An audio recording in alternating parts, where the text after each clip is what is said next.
Obec Rakovo oslavuje 780. výročie prvej písomnej zmienky o obci a z té výročie založenia dobrovoľného hasičského zboru v obci Rakovo.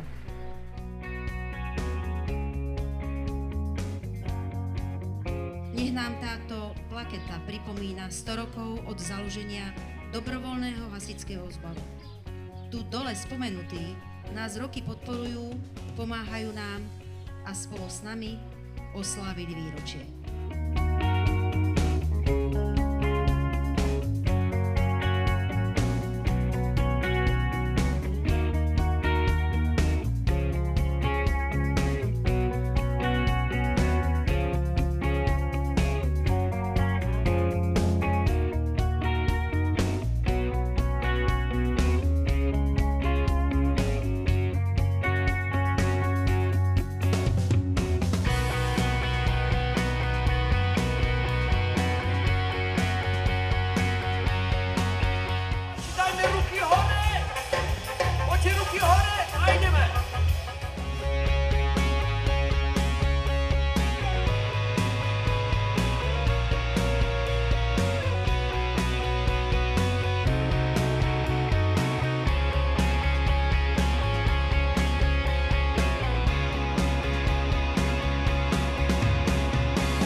Historii na nozy,